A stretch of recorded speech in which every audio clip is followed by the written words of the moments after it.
अच्छा तो प्यारे विद्यार्थियों, मोहन सर की क्लास में आपका फिर से स्वागत है। हम कक्षा 10 की अपनी पुस्तक का तीसरा चैप्टर जो सेनापति वाला है उसका अध्ययन कर रहे थे, जिसके दो भाग मैं आपको पहले से उनका अर्थ करके व्याख्या सहित बता दिया है। अब हम उसका भाग 3 जो लास्ट हमारा उसका या अंतिम हमारा जो कवित्व बचा है उसका हम व्याख्या करेंगे। और इस पद की सबसे बड़ी विशेषता है कि ये माध्यमिक शिक्षा बोर्ड 2018 में आ चुका है और यह चैप्टर परीक्षा की दृष्टि से भी यहाँ से एक क्वेश्चन कहीं ना कहीं से उठता है, पूछा जाता है। तो इसमें जितने भी हमारे वीडियो पहले मैं दे चुका हूँ या बनाए गए हैं उन्हें एक बार पुनः देखें, पढ़ें और उनके अर्थ या व्याख्या जो भी अर्थ है उसको बड़े ढंग से पढ़ करके सुन करके और उनका अध्ययन करें। आप उन सारी चीज़ों को, नोट्सों को जो तुम्हें बताई जा रही है उसे आप अपनी पाठ्य पुस्तक के साथ साथ अपनी जो कॉपी है उसमें भी नोट्स के रूप में तैयार कर सकते हैं। और मैं पूरे विश्वास के साथ कह सकता हूँ कि आप यदि इसको बार बार देखोगे, पढ़ोगे तो या बार बार देख करके ध्यान से देखोगे वीडियो, तो आपको जो अर्थ है वो अर्थ मिलेगा जिससे बहुत अच्छे नंबर आने की संभावना रहती है। और है भी कि हमारे जो विद्यार्थी हैं पिछली बार वाले, उनका रिजल्ट भी बड़ा अच्छा रहा, जिसमें से कम 90 से ऊपर विद्यार्थी, 90% से ऊपर, जिनमें 95, 96, और ये रिकॉर्ड अब की बार ही नहीं हर बार का रहा है। तो इसमें विशेषतः आप लोगों को सिर्फ इन व्याख्याओं पर जो बताई जा रही हैं वीडियो को, क्योंकि कक्षा का जो कार्यक्रम होता है वो थोड़ा लंबा चलता है, लेकिन अब वीडियो के माध्यम से जो ये कार्यक्रम तो आप तक पहुंचाया जा रहा है, तो उसको सफल बनाने में आप भी थोड़ा सहयोग प्रदान करेंगे। तो मैं समझता हूँ कि विद्यार्थी इस बात को बड़े ढंग से समझेंगे। दूसरी बात यह है कि आप ये वीडियो देखते समय लाइक और सब्सक्राइब भी करते रहिए। एक वीडियो आप पूरा देखिए, क्योंकि मैं देखता हूँ कि आप वहाँ पता चलता है कि आप वीडियो पूरी नहीं देख पा रहे हो, तो इसका भी विशेष रूप से ध्यान रखें। तो अब देखिए, हम पद की शुरुआत करते हैं। जैसे सेनापति को बताया गया कि सेनापति ने अपने समस्त पदों में, ये कवित्व में 6 जो षड ऋतु वर्णन कालिदास की देन हुआ करती थी, संस्कृत के कवियों की देन हुआ करती थी। संस्कृत के कवियों ने जिस षड ऋतु का वर्णन किया है उसी रूप को सेनापति ने अपनाया और बड़े अच्छे ढंग से उसको उपान्वित किया है, क्रियान्वित किया है। और उसी में शिशिर ऋतु जो वर्षा ऋतु के बाद आती है, यहाँ पर भी उसी शिशिर ऋतु में, जिसमें सर्दी की प्रबलता प्रारंभिक हो जाती है और शरद ऋतु से ही और अंत तक जो सर्दी रहती है उसका क्या प्रभाव देखने को मिलता है, वो यहाँ पर कवि ने बड़े अच्छे ढंग से प्रस्तुत किया है। तो हम यहाँ पर उनका ये पद कविता पढ़ेंगे कि शीत को प्रबल सेनापति को पिछड़ो दल नेबल अनल गयो सूर सिहराय के हिम के समीर तई भर से विषम तीर रही है गरम भोन कोनन में जाय के धूमने न बहे लोग आग पर गिर रहे सो लगाए रहे ने किसो लगाए के मानो बीत जान महाशीत ते पसार पान छतिया की छायरा को पाऊ के छिपाए के। कवित्व इसी लय के साथ गाया जाता है और ये थोड़ा सा प्रयास है। देखिए, शीत सर्दी को कहा जाता है, शरद ऋतु को कहते हैं। प्रबल भयानक सेनापति, जो सेना का सेनापति होता है। कोप कहा जाता है क्रोध को, कोप का अर्थ होता है क्रोध, चढ़ाव, चढ़ना। दल सेना को कहा जाता है। नेवल निर्बल हो जाना। अनल आग को कहा जाता है। सूरी सूर्य के लिए आया, सियरा माने ठंडा पड़ गया है, कमजोर पड़ गया है। हिम बर्फ को कहते हैं। समीर हवा को कहा जाता है। बरस बरस रही है, विषम भयानक रूप से या विषैले रूप से। और तीर तीर के समान रही है, गरम गर्मी भवन भवन में, कौन माने कोने में, जाए के जाकर के, धूम धुएं को कहा जाता है। नैन माने आंखों में, भय माने धूम आंखों में घुसने से आंसू बहना। लोग व्यक्ति आग पर गिर रहे हैं। ये माने हृदय, सो माने से, लगाए माने लगा रहे, नेक सुलगाए के थोड़ा सा सुलगाने पर ही, मानो माने मानिए, भीत माने भीत का अर्थ होता है डरना, डर कर, जानते हुए, महाशीत अर्थात इस भयानक शीत से जो अपना पैर पसार करके लोगों पर गिरना चाहती है। छतिया की छाया को ऐसा लगता है कि अपने हृदय से लगा करके, छतिया छाती को कहा जाता है, छा माने छाया में, राखो माने रखकर, पाव को कहा जाता है आग को, छिपाए माने छिपा करके। कि शीत को प्रबल सेनापति को चढ़्यो दल, नेवल अनल गयो सूर्य सिहराय के।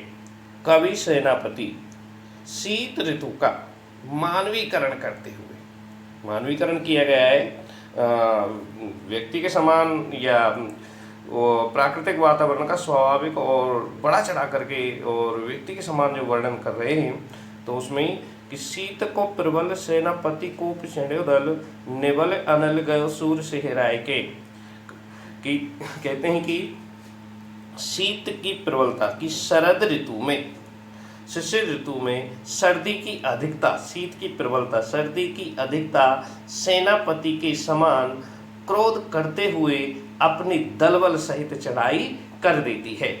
वापिस सुनिए कि शीत को प्रबल सेनापति को चढ़ो दल, कवि सेनापति शिशिर ऋतु का वर्णन करते हुए कहते हैं कि शीत ऋतु बहुत ही प्रबल तरीके से, बहुत ही भयानक तरीके से सेनापति के समान अत्यधिक क्रोध करते हुए अपने दलबल सहित चढ़ाई कर देता है।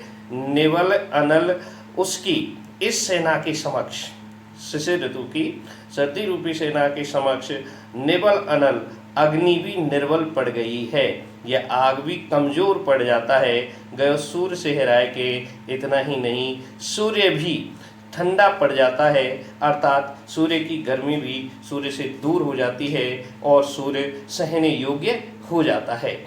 फिर से सुनिए, शीत को प्रबल सेनापति को चरणों कवि सेनापति वर्णन करते हुए कहते हैं कि शिशिर ऋतु में सर्दी रूपी सेनापति अपनी दलबल सहित आक्रमण कर देता है, जिसके आक्रमण के समक्ष निबल अनल, अग्नि भी कमजोर पड़ गई है, निर्बल पड़ गई है, गयो सूर्य सिहराएगा और सूर्य भी ठंडा और कमजोर पड़ गया है, जो सहने योग्य हो गया है। हिम के समीर ते वर्ष विषम तीर, कवि सेनापति कहते हैं कि शिशिर ऋतु में